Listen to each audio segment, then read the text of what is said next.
Let's see. Maarten. Yes. Maarten, yes. I will turn down the music a little bit for us, Maarten. Happy to have you with us. Where are you from? I'm from Belgium. Nice to have you with us today. Well, I would like to give you the floor. Do you have a presentation with you, Maarten? Yes, I have it. Let me share my screen here.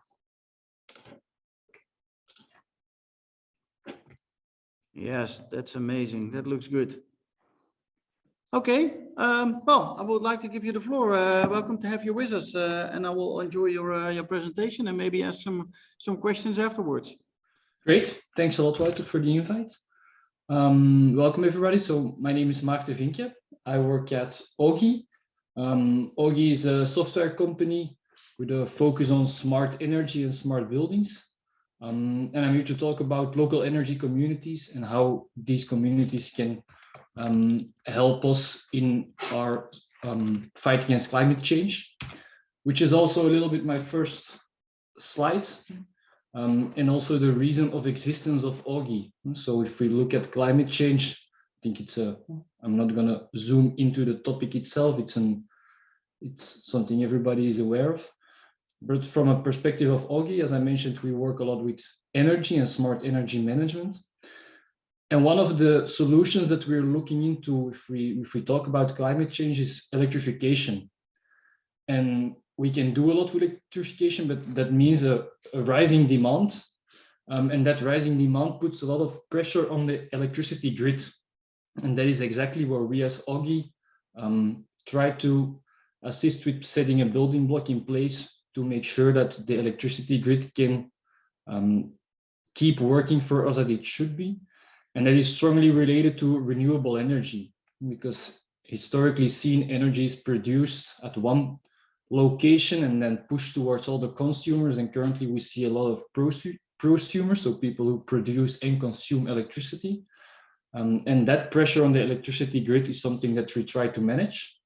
And communities and local consumption is something very important there. And you can compare it to local consumption of food. And that's also something that we focus on as a society, making sure that you consume close to your door. And that's a bit how we look towards the energy market. So Aug.e itself, if we take one step back, we try to create digital buildings, because to manage electricity, we need data to understand how buildings are behaving. And the focus of Aug.e on those digital buildings is making sure that they are efficient in using less energy and using green energy as a first topic when using energy, which is then related to the highly sustainable. So we prefer to use less energy and then the green energy.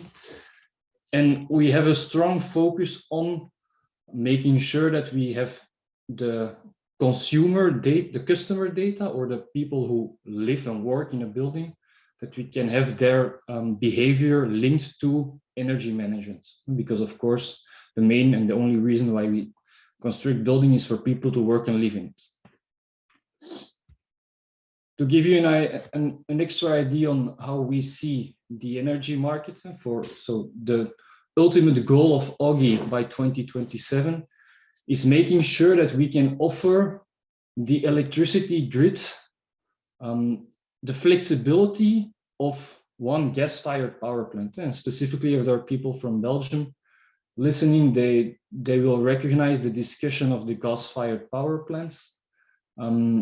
But if we can empower people to be a prosumer in the electricity market, we can, by using software, match that electricity flexibility. So that's really what, from a broad Aug.e perspective, is what we're looking towards. So enabling that electricity market to become more smart, use as much renewable energy as possible, and create that local flexibility that we really need. Zooming into more the future of residential property, which was the topic of today, there are two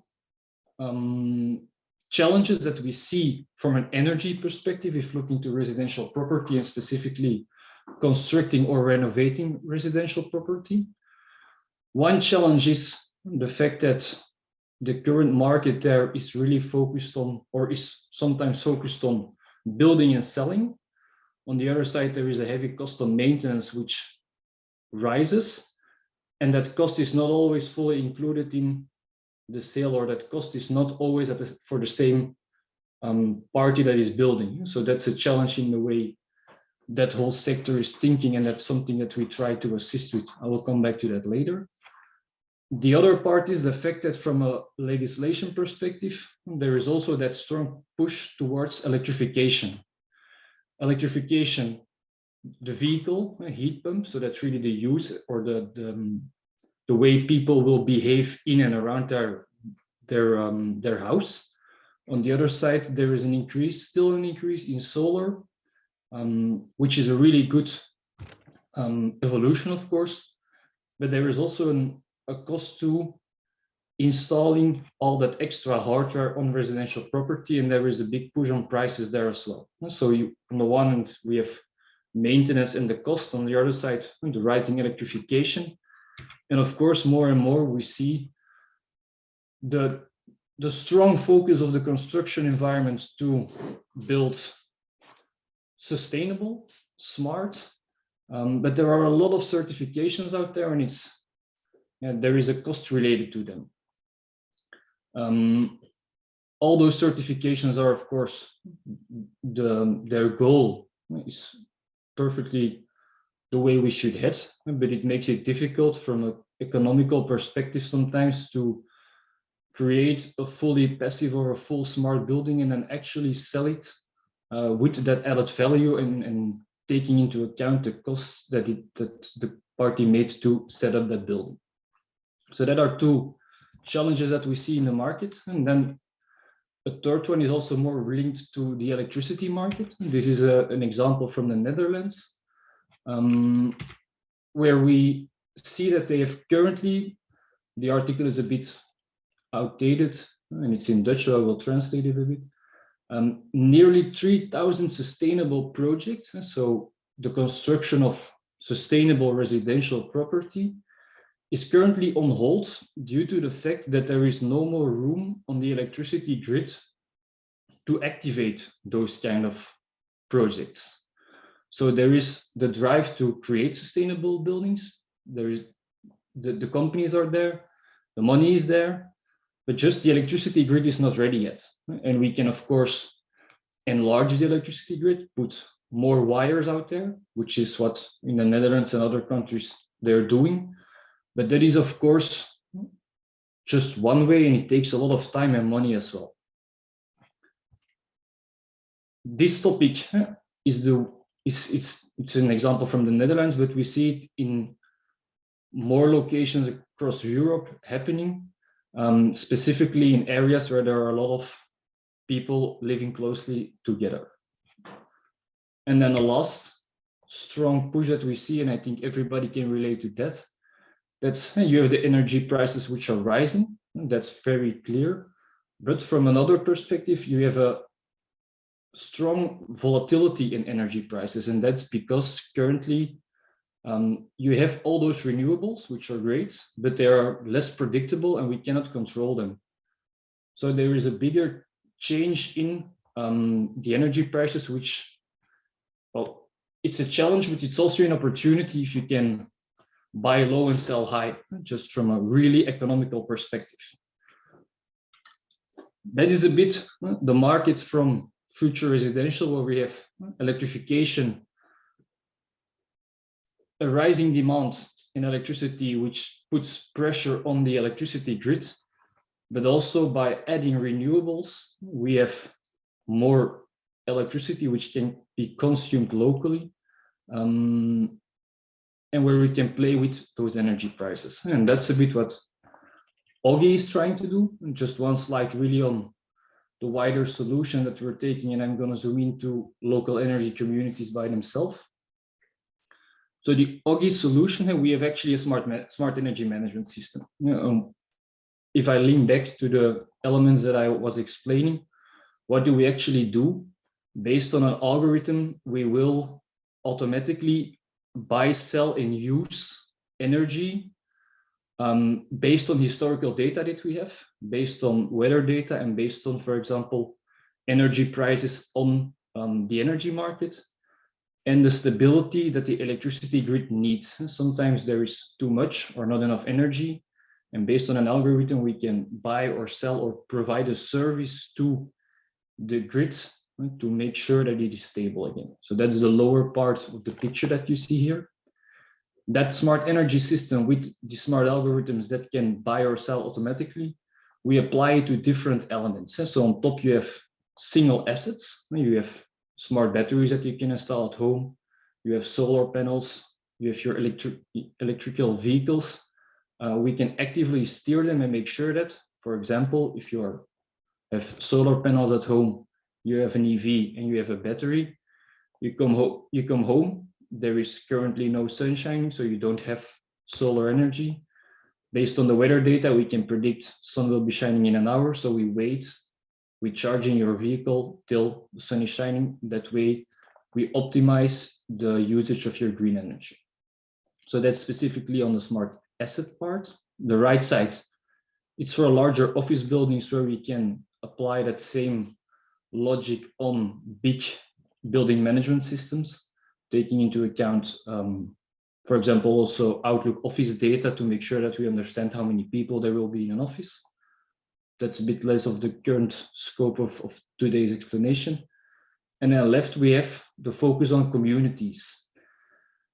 And the community, that's really, we create an additional market model, meaning that if you are part of a community, what will happen is, if you do need electricity, the first thing the software will do is look in your community if there is a neighbor. It can be physical in the community, but it can also be virtual, who has extra green energy. And as a first step, the software will buy that exact green energy to make sure that no green energy gets lost and that you optimize the green energy consumption inside your community. It allows for a market model, so you can buy and sell. It also allows for jointly investing in green energy assets, because today, and that will only become bigger in the future, not everybody will have enough room to install, for example, solar panels. So that is a bit of view on the Aug.e solution. You have smart algorithms and a smart energy management system where you can buy and sell energy, focusing on using as much green energy as possible. And we apply that to assets, buildings, and communities. I'm gonna make the shift here to the local energy community. The slide that you here see, that's a bit the way that we approach projects, meaning we use the algorithms that I just explained for buying and selling to upfront simulate what the added value would be if you start using the software combined with solar panels and a battery, for example. Why is this important? As I explained earlier, for residential property, it's important to have a view on the cost, because you can invest in sustainable assets, and it's something a lot of people believe in, but it should also have an economical rationale behind it, that you know that you have a positive return on investment. And currently, that is not always the case for all the green assets. So what we do as a first step for people who develop residential property, but for different apartments, houses together, we use historical data combined with the energy market that we see today. And we try to be a bit conservative because, of course, there are hectic times. And we create a report that will allow investors to see a way, or to have a way better return on investment, because we can add a lot of extra potential to green assets by using software. And currently, if you just install solar and a battery, you have about 30% self-consumption that you will use, and that's it. So only 30% of your solar panels will actually be for you. By using software, we can make the 30% way better. So we can go to 50, 60 by using a battery, and we can sell all the extra solar production for a way better price by combining it into a community. So by simulating upfront the potential return on investment of the bigger picture looking towards renewable energy, we can assist real estate developers to actually invest more in green energy in a way that for them it's really clear that there will be an economical viable solution. So that's one thing that we can specifically do for real estate developers. I will give you an example of that one later. And then the second one, of course, is when we actually activate the local energy community, we will create a view for all the different participants that they understand what is happening. And it is really making sure that people understand, okay, I create energy, I can sell it to my neighbors. We add a little bit of gamification to the whole concept. And there, the key is exchanging energy, but by adding a layer of gamification, you can also really work on the community building of a municipality, city, a bit how you see it, can be physically, can be virtually, with the focus on renewable energy. Two small examples here. I will start with the one on the right. So BAM, they had a project in the Netherlands, approximately 200 apartments and houses where they were not allowed to build them. So they were not given any permission to build because the electricity grid could not, there was no more room on the electricity grid for those extra units. What we did there is, we did a simulation that I explained, and together with BAM, we looked if there was a physical option to install a solar field on a part of the houses and a big common battery. And by installing those green assets, by actually investing more upfront, we could prove to the regulator that we would need a smaller connection to the electricity grid because the community that BAM was going to construct was more self-sufficient from an energy perspective. By doing that, BAM received their, or was allowed to start building those approximately 200 units combined with the energy solution around it, which is a really, it was in the Netherlands, it's a really important step also from a legislation perspective, because that way we can really start making those physically energy communities that are self-sufficient from an energy perspective, or more or less self-sufficient, because of course there is always a stretch and you always need a connection to the electricity grid. But that definitely in the Netherlands, that's a big game changer to be allowed again to build those sustainable houses. So that is one example. There is nothing yet in construction from energy management tools or anything. It's really just proving the possibility to reach that goal. And then the second one is on the left, it's Aimless Energy. Aimless is a local community, or is a city in the Netherlands. They aim to be climate neutral by 2030. And they intend to do that by creating a big energy community. So currently there are 150 households connected to the Aimless Energy community. It's something that all the people that live in Aimless will be allowed to join. Currently, we do it step by step to test and to fine tune the whole process.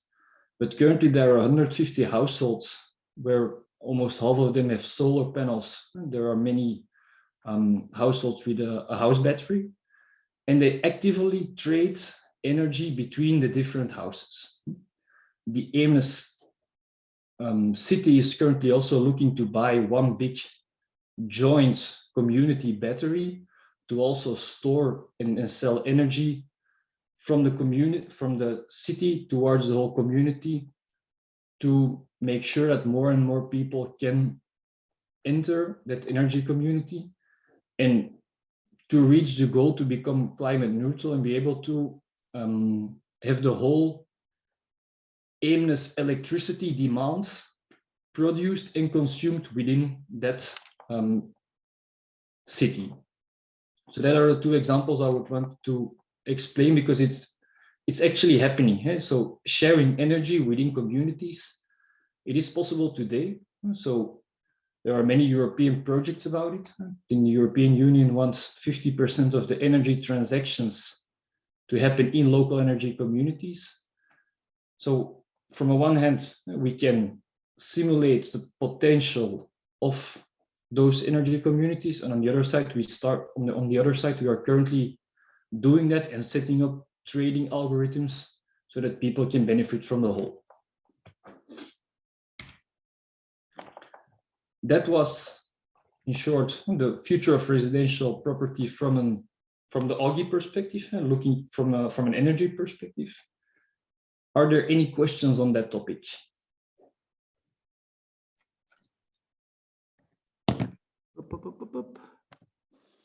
Yes, well, of course, there were some questions. Thank you, Maarten. You explained a lot what is happening in the Netherlands and what you're doing there. Do you see also happening in different kind of countries in Europe? Yes. So the reason why a lot is happening in the Netherlands is because, one, from an electrification perspective, they're quite ahead. And that also means that they have those issues which come together with a lot of electrification. Currently, we see, for example, in Spain, they have a new legislation where you can share electricity within 500 meters. So it's a physical scope that they said, okay, within 500 meters, you can start sharing energy, or you can start trading energy. There is a legislation from Europe, but it's not equally adopted in all the different countries. In Belgium, January 2023, that will also start changing. So currently we see a lot of proof of concept projects starting because many people are interested. But if you purely do it from an economical perspective today in Belgium, it will not be that economically interesting yet. So that we need to wait for another 6 months. Okay. So different kind of countries are all on their own pace on getting more well, energy consumption within their built environment. That's it. Yeah. Probably. Yeah. I think it's going to be on a rapid pace when we see what is happening right now or not, with the war in Ukraine and the need of well, transferring gas into electricity. How do you see that? Yeah. I would say, unfortunately, the war is an unfortunate something, but it's putting a lot more pressure on going faster in the renewable energy market. So, and are we ready for that, do you think? Are we ready for that? That's a really good question. I think a lot of building blocks are in place, but to actually speed up, yeah, you always have the scale in which that needs to happen. That will take some time. So it's not something that you can just roll out, because for what I explained, you do need solar panels, you will need batteries, and that's hardware, and hardware currently, yeah, it takes time to assemble a battery. Yes. So there, it all comes together. Everybody wants an electrical car, or there is a push from legislation to that. The batteries are made from exactly the same components. So it's really all coming together, and there we will have a pressure on production to make sure it goes fast enough. Yes, yeah. Okay, well, do you guys also work together with people that were presenting earlier today, the people from IRL? Do you know them? I know them, yeah, but not yet as far as I know. We do a lot of, we are in a lot of research projects, in European projects, so I'm not going to say that I know all of those projects and everybody who is participating. So it's possible that left and right we participate, but not one-on-one. Yeah. Okay. Yeah. Maybe it is. Maybe it's a good company for you both to explore what you both can do together. Yeah. Let me check that. Thank you.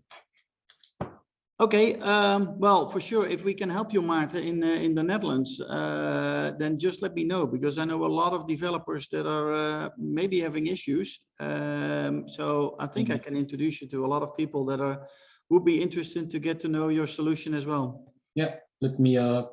I will get back to you with that, because that would be very interesting, I think, for the both of us. Yes, yeah, for sure. Okay, just send me an email afterwards, and Yeah, I we'll do will that. try to help you as much as we can over here. Okay, great. Thanks a lot for the invite, Wouter. Thanks a lot for your presentation. That was really amazing, and I think this will happen all over the world pretty soon. So yeah, thank you very much. Yep, you're welcome. Have a nice day. Have a nice day. Bye bye. Bye. So that was Maarten, all the way from Belgium.